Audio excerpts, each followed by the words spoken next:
Oh, boy, that was a gut punch if you're a Patriots fan. Andy Gresh in to talk about the Week 4 loss in Lambeau. 27-24 Packers in overtime.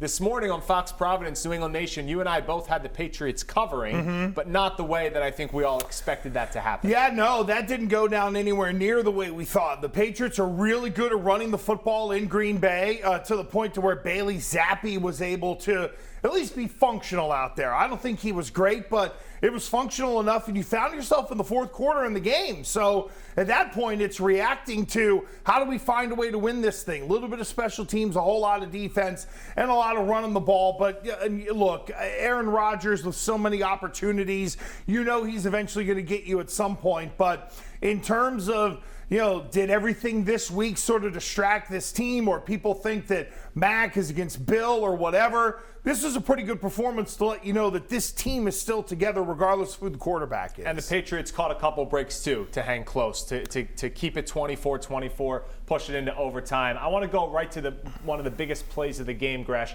3rd and 5 for the Patriots. They get great field position in overtime. They're on the Packer 46. If they get a first down, you're close to field goal range. Even if you make it 4th and 1, you might trot out Nick Folk for like a 57, 58-yarder. They don't get it. It's an incomplete pass. Would you have gone for it on 4th and 5 in that scenario? No. You got to lean on your defense, and you had to punt that away. Quite honestly, I don't think a 50-yarder going to the end that they were going in was necessarily on the table for Nick Folk. Justin Tucker of Baltimore, maybe a little different, but Nick Folk, I don't think so. That said, that 3rd and 5 was crucial. You needed something better there. You needed something better on 2nd down, quite honestly, and that's where the inexperience and maybe one of the few times that Bailey Zappi on that drive kind of looked like in the pocket. It was like, oh my God, what's going on? And it kind of got to him a little bit. That said, the run game was pretty devastating today at times. I would have liked a little bit of a different sequence of play calling on that drive, but at the end of the day, it's hard to quibble with what Matt Patricia came up with, considering he was pretty much playing left-handed from the quarterback spot from the jump. Quickly, if the Pats do go run there on 3rd and 5 and get it to 3rd and 2, 3 kind of range, would you then potentially go for it on 4th? Yeah, I don't think so. Okay. I think it's the whole lean on the defense. I don't think that Bill Belichick was going to come out of his shoes, so to speak, just to kind of go for it there. It would have been the aggressive play, there's no question. But for him, I think they came away with the tie. He would have been almost just as happy. Yeah, and they give Aaron Rodgers the ball one more time, and he makes them pay on his 2nd possession in overtime. Bailey Zappi finishes his NFL debut 10 of 15 for 99 yards, and I think the word that really comes to mind, Gresh, was poised. I think he didn't, probably didn't expect to come into the game. Wasn't even activated until this week because Brian Hoyer started, and not a lot of reps with the top players. No, and I think that's the fight or flight response, and Bailey Zappi was okay. The 2 of his deepest throws, those that came in the second half, the over route on the touchdown to Devontae Parker, and then right back down the field, it was kind of the same thing. He floated those balls up there, let him go run underneath of it. Didn't really do anything silly, but wasn't asked to do all that much either. It was, let's keep this running game kind of hemmed in. When they needed to go to the outside zone, the Patriots were able to do so.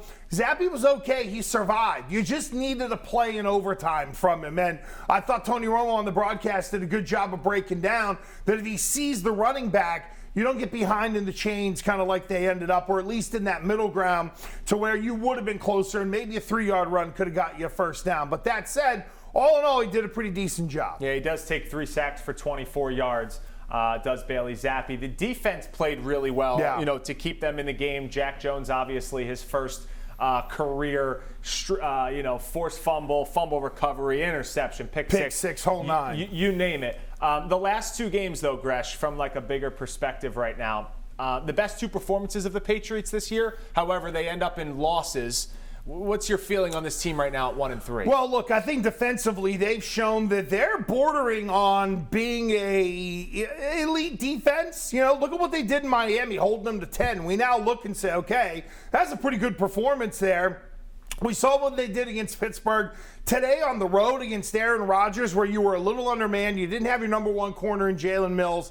I thought they really missed Lawrence Guy in terms of trying to stop the run. That's where Big LG makes a big difference in there of having that other guy to rotate or even go to 4 down linemen when you need to. So today was a little bit of a we found a way to put together a good defensive performance. They slowed down Aaron Rodgers as much as I think they possibly could, given the fact that they're on the road and some of the personnel challenges. But I'll tell you what's glaring.